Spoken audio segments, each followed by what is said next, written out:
بسم اللہ الرحمن الرحیم۔ السلام علیکم ورحمۃ اللہ وبرکاتہ۔ آج 3 جون 2020 اور دن ہے جی بدھ کا۔ آپ دیکھ رہے ہیں KSA کرنٹ ایونٹس محمد قریشی کے ساتھ۔ مجھے امید ہے آپ سب خیر خیریت سے ہوں گے۔ اللہ تعالیٰ آپ سب کو خوش و خرم رکھے۔ چلتے ہیں مین ہیڈ لائنز کی طرف۔ ہیڈ لائنز کے بعد خبریں تفصیل کے ساتھ۔ سب سے پہلے ہیڈ لائن ہے جوازات کی سروس رسائل اور طالبات بند نہیں ہوئے۔ دوسری مین ہیڈ لائن ہے ناظرین، سعودی عرب سے پاکستانیوں کی واپسی، ایک دن میں 4 پروازیں۔ تیسری مین ہیڈ لائن ہے السعودیہ داخلی پروازوں میں اضافہ کرے گی۔ چوتھی آخری اور اہم ہیڈ لائن ہے صارفین کا آرڈر پہنچانے میں تاخیر پر 7 تجارتی اداروں کے خلاف کارروائی۔ ناظرین اب خبریں تفصیل کے ساتھ۔ تفصیل میں جانے سے پہلے میں ان حضرات سے گزارش کروں گا جو آج فرسٹ ٹائم میرے چینل پر آئے ہیں، کائنڈلی میرے چینل کو لائک، سبسکرائب اور شیئر کر لیں تاکہ آپ کو ہر آنے والی خبر بر وقت پہنچتی رہے۔ ناظرین اب خبریں تفصیل کے ساتھ۔ جوازات کی سروس رسائل اور طالبات بند نہیں ہوئے۔ Saudi directorate general passport and immigration جوازات کا کہنا ہے کہ آن لائن خدمات میں رسائل اور طالبات کا آپشن بدستور کام کر رہا ہے۔ یہ سہولت کرفیو اور مکمل لاک ڈاؤن کے دوران فراہم کی گئی تھی۔ سعودی خبر رساں ایجنسی SPA نے جوازات کی جانب سے جاری بیان کے حوالے سے بتایا کہ کرفیو اور لاک ڈاؤن کے دوران جب مملکت میں مقیم افراد کی سہولت کے لیے آن لائن سروس ابشر اور مقیم پر پیغامات اور ڈیمانڈ رسائل اور طالبات کا آپشن لانچ کیا گیا تھا۔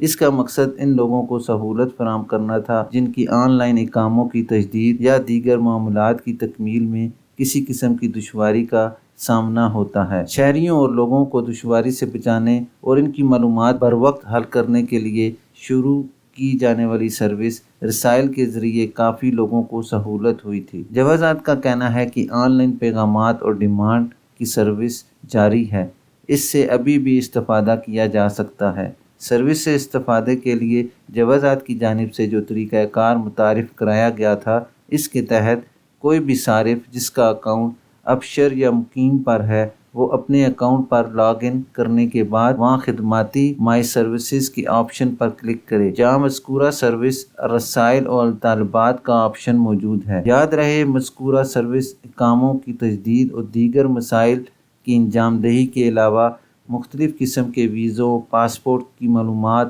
منتقلی، نقل کفالے کے مسائل کے علاوہ مملکت میں پیدا ہونے والے بچوں کے اندراج کی سہولت بھی فراہم کی گئی ہے۔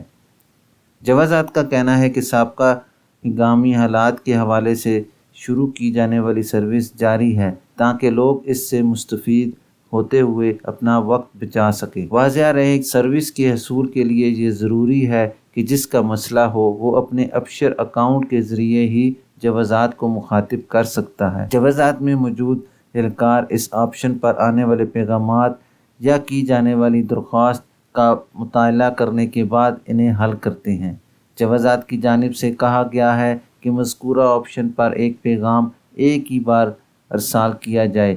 بار بار ایک ہی مسئلہ بیان کرنے سے معاملہ الجھ جاتا ہے، اس لیے ایک ہی معاملہ بار بار ارسال کرنے سے اجتناب برتیں۔ ناظرین دوسری اہم خبر ہے سعودی عرب سے پاکستانیوں کی واپسی، ایک دن میں 4 پروازیں۔ سعودی عرب سے پاکستانیوں کی واپسی کا عمل تیز کر دیا گیا ہے اور ایک ہی دن میں 4 خصوصی پروازیں ریاض اور جدہ سے گئی ہیں۔ Pakistan international air lines PIA کے 3 خصوصی پروازیں منگل کو ریاض سے پشاور اور ملتان پہنچ گئیں۔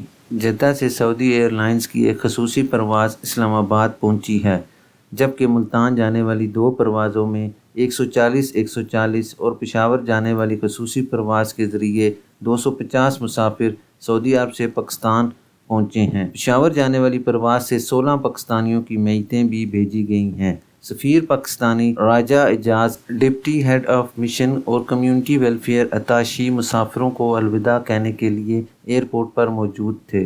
یاد رہے کہ حکومت پاکستان نے کرونا وائرس کی وبا کے باعث سعودی عرب سے واپس آنے کی خواہشمند پاکستانیوں کی وطن واپسی کے لیے خصوصی پروازوں کا سلسلہ جاری کیا ہوا ہے۔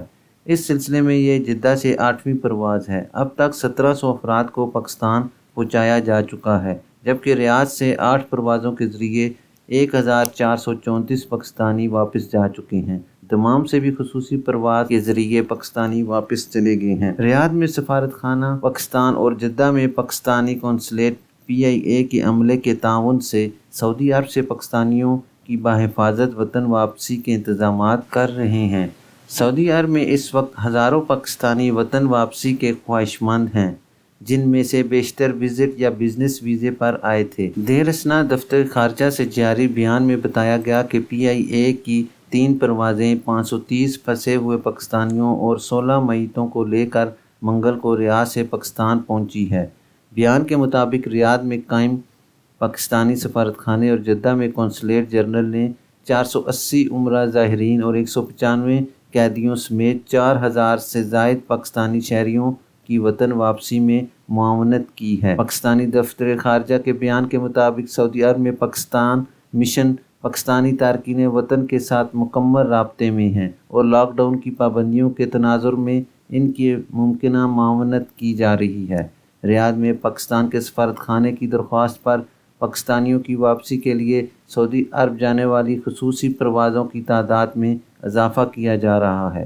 بیان میں کہا گیا ہے کہ وزیراعظم کی ہدایت کے تحت بیرون ملک پھنسے ہوئے پاکستانیوں کی وطن واپسی کے لیے وزارت خارجہ کوششیں جاری رکھے گی۔ ناظرین، چلتے ہیں تیسری اہم خبر کی طرف کہ السعودیہ داخلی پروازوں میں اضافہ کرے گی۔ سعودی ایئر لائنز نے منگل کو کہا ہے کہ آئندہ ہفتے سے مزید شہریوں کے لیے داخلی پروازوں میں اضافہ کیا جائے گا۔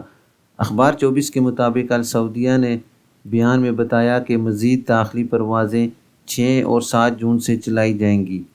6 جون کو ریاض سے حائل الجوف او آرر کے ہوائی اڈوں کے لیے پروازیں بحال ہو جائیں گی، جبکہ 7 جون کو ریاض اور طائف کے درمیان فضائی سروس بحال ہو جائے گی۔ السعودیہ ریاض، جدہ، دمام، باہا، جازان، مدینہ منورہ، تبوک، قصیم اور نجران کے لیے پہلے ہی پروازیں بحال کر چکی ہے۔ جدہ سے سعودی ایئر لائنز کی تمام پروازوں کا آپریشن نئے کنگ عبدالعزیز انٹرنیشنل ایئرپورٹ کے ٹرمینل 1 سے کیا جا رہا ہے۔ یاد رہے کہ سعودیہ نے نئے کرونا وائرس سے بچاؤ کے لیے مقرر حفاظتی اقدامات کے تحت اپنی داخلی اور بین الاقوامی پروازیں معطل کی ہوئی تھیں۔ ریاض اور جدہ سمیت 13 ہوائی اڈوں سے اتوار 31 مئی سے داخلی پروازیں بحال ہو چکی ہیں۔ General Authority of Civil Aviation JACA کے مطابق داخلی پروازوں کے ٹکٹ صرف آن لائن ہی فراہم ہوں گے اور صرف مسافر ہی ایئرپورٹ جا سکیں گے۔ ایئرپورٹ پر ہر مسافر کا درجہ حرارت چیک کیا جائے گا۔ ہر مسافر کو حفاظتی ماسک پہننا ہوگا۔ سفر کے دوران بھی اس کی پابندی کرنا ہوگی۔ طیارے سے اترتے وقت بھی ماسک پہننا ہوگا۔ ماسک نہ پہننے والوں کو سفر کی اجازت نہیں دی جائے گی۔ طیارے پر جاتے وقت ایک مسافر سے دوسرے مسافر کے درمیان 2 میٹر کا فاصلہ قائم رہے گا۔ ناظرین، اب چلتے ہیں اپنی چوتھی اور اہم خبر کی طرف کہ صارفین کا آرڈر پہنچانے میں تاخیر پر 7 تجارتی اداروں کے خلاف کارروائی۔ وزارت تجارت نے صارفین کا آرڈر تاخیر سے پہنچانے پر 7 بڑے تجارتی اداروں کے خلاف کارروائی کی ہے۔ سابق ویب سائٹ کے مطابق ترجمان وزارت تجارت عبدالرحمان الحسین نے بتایا ہے کہ الیکٹرانک تجارت اور ای شاپ کے ضابطوں کے مطابق صارف کو طے شدہ وقت پر آرڈر پہنچانا لازمی ہے۔ 15 دن سے زیادہ تاخیر پر صارف کو آرڈر کینسل کرنے اور رقم واپس لینے کا حق حاصل ہے۔ انہوں نے مزید بتایا کہ ملک کے 7 بڑے اداروں نے ان ضابطوں کی صریح خلاف ورزی کرتے ہوئے ایک طرف آرڈر پہنچانے میں 15 دن سے زیادہ تاخیر کی ہے اور دوسری طرف آن لائن شاپ میں آرڈر کینسل کرنے کا آپشن نہیں رکھا۔ آن لائن تجارت کے خلاف ورزیوں کا جائزہ لینے اور سزائیں مقرر کرنے کے لیے وزارت تجارت نے الگ کمیٹی قائم کر رکھی ہے، جس میں مذکورہ اداروں کے علاوہ ضابطے کے مطابق کارروائی کی گئی ہے۔ انہوں نے مزید بتایا کہ آن لائن تجارت اور ای شاپ کی طرف سے کی جانے والی خلاف ورزیوں میں سزائیں متعدد ہیں۔ سنگین خلاف ورزی پر 10 لاکھ ریال تک جرمانہ اور ویب سائٹ وقتی طور پر یا کلی طور پر معطل کی جا سکتی ہے۔ وزارت تجارت اس بات پر بھی غور کر رہی ہے کہ الیکٹرانک خلاف ورزی پر ایک سزا کا اضافہ کیا جائے، جس کے تحت خلاف ورزی کرنے والے ادارے کی اخبارات میں تشہیر کی جا سکے۔ واضح رہے کہ وزارت تجارت نے رمضان المبارک کے دوران متعدد تجارتی اداروں کو صارفین کے آرڈر تاخیر سے پہنچانے پر توجہ دلائی تھی۔ تجارتی اداروں کو ہدایت کی گئی تھی کہ اپنی گنجائش کے مطابق آرڈر لیے جائیں، ٹیکنیکل مسائل حل کیے جائیں اور ہوم ڈیلیوری نظام کو فعال کیا جائے۔ ناظرین، یہ تھی ابھی تک کے لیے اہم اور خاص خبریں۔ ملتے ہیں نیکسٹ بلیٹن میں خاص خبروں کے ساتھ۔ جانے سے پہلے میں گزارش کروں گا جو حضرات میرے چینل پر نئے آئے ہیں کائنڈلی میرے چینل کو لائک، سبسکرائب اور شیئر کر دیں تاکہ ہر آنے والی خبر آپ تک بر وقت پہنچ سکے۔ اپنا خیال رکھیے اور دوسروں کا بھی۔ اللہ حافظ۔